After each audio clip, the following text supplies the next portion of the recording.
Thanks for joining. My name's Heather, and we're going to get started on some sleep systems. So a lot of times people are worried about sleeping outdoors and how are they going to stay warm? How are they going to stay comfortable? But fear not, there are plenty of options out there for you. So first things first, we're just going to talk about, your base thing, which is your sleeping bag. So things to remember and things to know about sleeping bags is going to be insulation type. So the first thing is going to be down versus synthetic.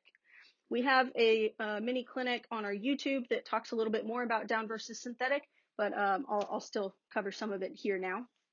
So the main takeaways to think about when you're thinking about your insulation type for down versus synthetic is going to be down is going to be a little bit lighter and more compressible, but it is a little bit more expensive. And if it were to get wet, it clumps together and it doesn't necessarily give you that insulation if it's wet, and it won't keep you very warm if, say, you stepped in a creek and lost your footing and all your stuff in your backpack got wet. So keeping something like a down sleeping bag or any sleeping bag in a waterproof stuff sack is really, really helpful to avoid that scenario. Synthetic insulation, on the other hand, is going to do a better job of keeping you warm if it were to get wet, and it's a little bit more affordable. But the downsides are is that they're not as compressible. They're just not as light. So, if you care more about having more space in your pack or just a lighter pack in general, down is a good way to go. Next to think about with sleeping bags is going to be the shape and making sure you have the right size for you personally. If you get something that's too long or too wide, you're going to have a lot more dead air space built up inside of that sleeping bag that your body then has to work to warm up that dead air space. So making sure you're getting something that's not too long or too wide for you is really helpful. And that kind of also goes into the shape of your bag. So traditional bags are going to, these days are going to be in a classic mummy shape, which is tapered and gives you a much more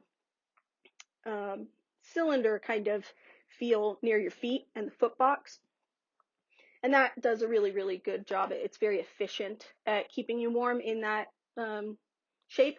But the downside to that is that you can't really roll around too much. So if you're maybe a side sleeper or you roll around a lot in your sleep, then maybe you want to go with something more like a rectangle bag, which are still totally fine. And, those might be better in things like warmer temperatures, or if you're going to be, protected a little bit more from the elements, like maybe you're in a cabin or something like that. But remember that, for a rectangle bag, there is going to be some of that dead air space that your body has to warm up. So, just some takeaways depending on how you like to sleep and what's going to be comfortable for you and maybe what the temperatures are like outside. Next thing to think about is your actual temperature rating of your sleeping bags. That might be the most confusing thing for a lot of people is, this bag says it's rated to 15 degrees and this one says 55 and, stuff like that. And maybe you're not totally sure what that number means. And it can be confusing, so we're gonna get into that. So nowadays, a lot of bags have a temperature range, and there's going to be a comfort range, a transition range, and like an extreme or a lower limit range. And typically the number that's on your sleeping bag is going to be in that transition range or the extreme. And that extreme, even though it kind of sounds aggressive, it really just kind of means like this bag will keep you alive at that temperature. If it were to get below that temperature, like let's say you have a bag that's rated to 15 degrees and it got down to 0 degrees, you definitely wouldn't be comfortable. But you probably also won't be super comfortable at 15 degrees in a 15-degree bag.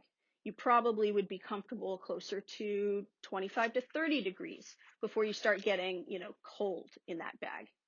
So there are things you can do to elevate that temperature range and maybe take it down to that extreme range and still be comfortable without getting cold, or in an extreme case, something like hypothermia.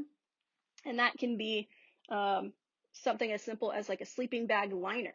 These can add maybe 15 degrees of warmth to your bag. So if your bag says it's rated to 15, this might take it down to a 0 degree bag if you combine it with that 15 bag, and then you'll be pretty comfortable down to 15.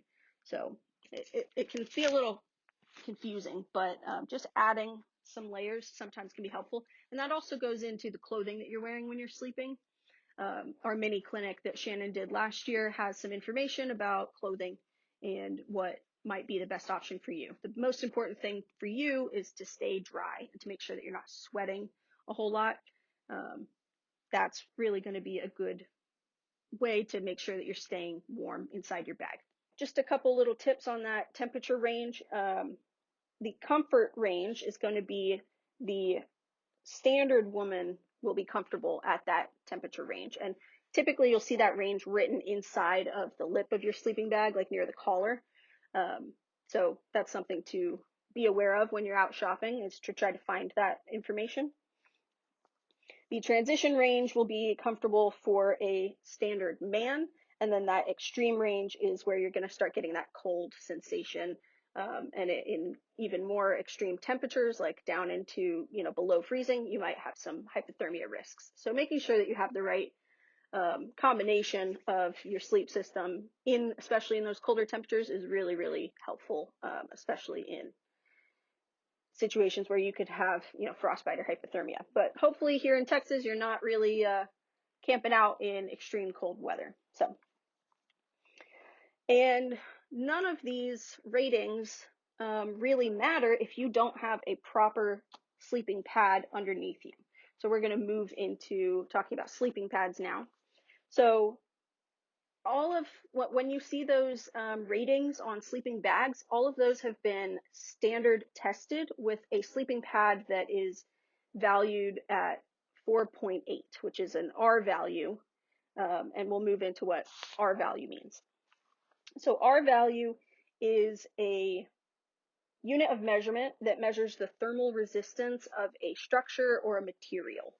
So there's different materials out there for sleeping pads, things like this. This is closed cell foam. There's open cell foam, which is going to be more like spongy. Closed cell foam like this is very durable. It's very light. It's not very expensive, and it's water resistant, if not waterproof. So these are a little bit more durable as like a good solid base. I like to use this and combine it with a smaller, lighter sleeping pad. And that can give me a little bit more durability underneath, but the R value of this pad plus this one ends up combining to create a warmer sleep system. So maybe you have a blow up insulated or non-insulated air pad that doesn't have any foam in it. Those are a little bit better for like summer temperatures or temperatures that aren't going to get close to freezing, just because the air inside of there is acting as an insulator, but air can get pretty cold pretty quickly. So pairing this with something like a closed cell foam underneath it can double up the R value of those two pads and give you a warmer sleeping system. The range for R values starts at like an R1 and goes up to like an R6, R7, maybe plus. Anything in that R1 range is really for summertime, and that's traditional summers like here in Texas. It's hard to put like an actual degree on that because a lot of factors come into play, things like wind and how hot or warm you run, especially when you're sleeping. So we can't really, you have to kind of take everything with a grain of salt, but the lower the R value, the less insulating that bag is, or that pad is going to be. So then the range from R2 to R3 is really more like shoulder seasons. And then anything R4 and above is going to be more for like true winter. And then if you get into like a pad that has like an R value of 6, then that's more for like, I'm sleeping on top of snow. I'm in really cold, extreme temperatures. So there's a range there. Just figure out what your pad's R value is before you buy it, so that you can make sure you know exactly how comfortable you'll be able to be when you are out in whatever temperature you plan on camping in. Another thing that people might be concerned about is the comfort of your pads. Typically things like this, closed cell foam, they're really, really thin. But they still do a good job of insulating, but they're only like a half-inch thick. So that is really not going to keep you super comfortable. You might be, okay to be warm if it's, 70 degrees outside maybe, but not super comfortable. There are combination pads like this one here from Thermarest. This is the Mondo King. This one is a combination of open cell foam and air. So when you undo the valve on this one, it's going to self-inflate. So you don't have to do a whole bunch of work to blow into a valve or anything. You can just kind of set this up when you get to camp, open the valve, and it will, the foam inside will expand, and that sucks air into the pad, and then you can just top it off and blow into it when you're getting ready to go to bed, and close your valve and you're good to go. So those can be really great on the lungs and very comfortable, because foam is typically very comfortable to sleep on when you have a good thick pad. And but if you go with something like this from Thermarest, this is a Neo Air X Lite. This is super ultralight, packs down really small compared to this giant one that's more for like car camping. That one will probably only be about 2 inches thick, and it's just air. So you can kind of think of it almost like a pool floaty, or an air mattress that, blow up air mattress you might have at home. If it's only 2 inches, they're pretty comfortable, but foam typically is going to be a little bit more comfortable by comparison. But there's still both good options. Some accessories that you might need for certain sleeping pads, that again could help your lungs, is something like a pump sack. This is one from Big Agnes called the Pump House, and Sea to Summit also makes one that looks like this, and they double as stuff sacks so that you can put your whole sleeping bag inside of here, roll it up, and then you've got yourself a nice compressed sleeping bag. But these also have a valve at the bottom that you attach to your sleeping pad. Then you blow into this, and it fills up that sleeping pad, or that pump, very quickly. And then you can then use this to squeeze air into your sleeping pad. So only certain sleeping pads are actually compatible with things like this, and it really is kind of depending on the brand and the valve system that you have. But a lot of the Big Agnes pads now work really well with the pump house that they use. So that is a really, really, really good option. There's also even little inflatable pumps that require batteries that attach to some of the more traditional valves on like some older sleeping pads, and that can also save your breath when maybe you're at an elevation and you don't want to be puffing and puffing into your sleeping pad and wasting some quality energy and air in your lungs. Next thing to talk about is pillows. Very similar to sleeping pads, you can have inflatable ones like these that pack down really, really small, that might have some insulation in them, or they're just air only.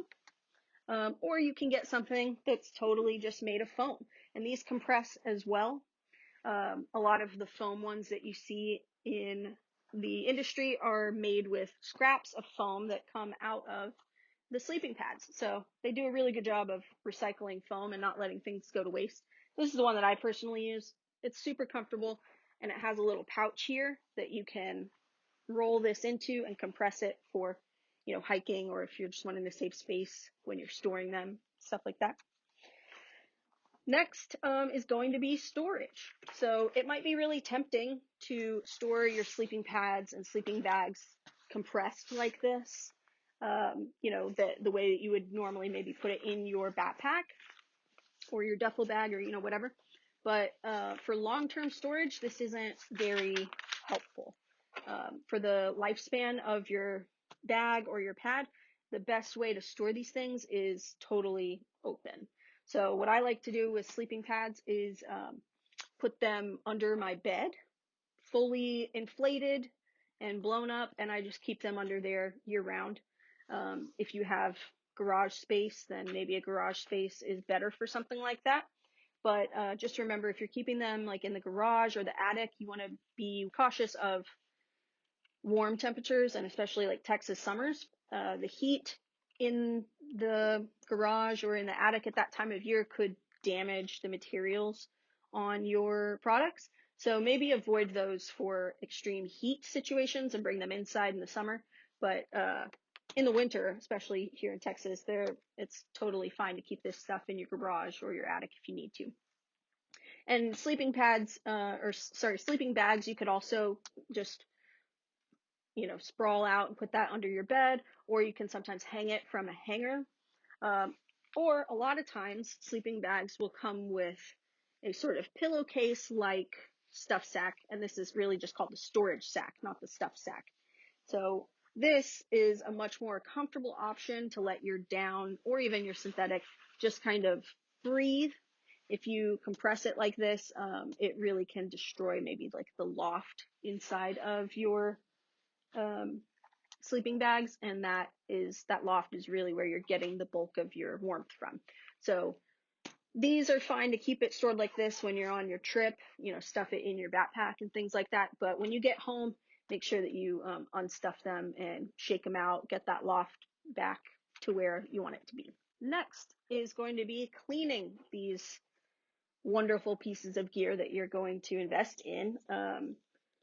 Nick Wax is a great option to clean your sleeping bags. I highly recommend this Down Direct wash from Nick Wax for any of your down products. And they have a just regular tech wash for all of your synthetic products.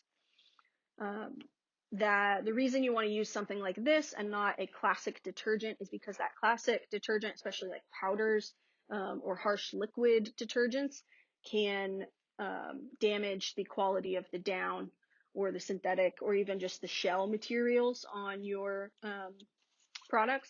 So being careful about detergents and things like that, you definitely don't want to use something that's not approved for something as specific as like down. Synthetics, you have a little bit more leeway, but still it's best to get like a tech wash from Nick Wax or a down wash from Nick Wax as well. That's my favorite. And then a good rule of thumb is that you really need to wash them with a front loading washer and dryer. If you use a top loading washer that has an agitator, that can rip up your product, that can damage the down. So avoiding those is really, really beneficial. So front loading, cold water only, no bleaches, no fabric softeners. And then when you wash it with your tech wash, you might want to rinse it one more time just to, make sure that all the soap gets off, and just do a rinse cycle. And then when you move it over to the dryer, again, front loader, make sure that you don't put in any fabric softener like the dryer sheets as well. Don't use those. And then throwing in something like a couple tennis balls will also help. They'll bounce around when it's drying, and that will sort of fluff up your down and keep it from clumping together when it's drying. And then make sure that you're not using high heat. Do as low heat as possible, or if you can, no heat whatsoever, if you've got a dryer that will do that.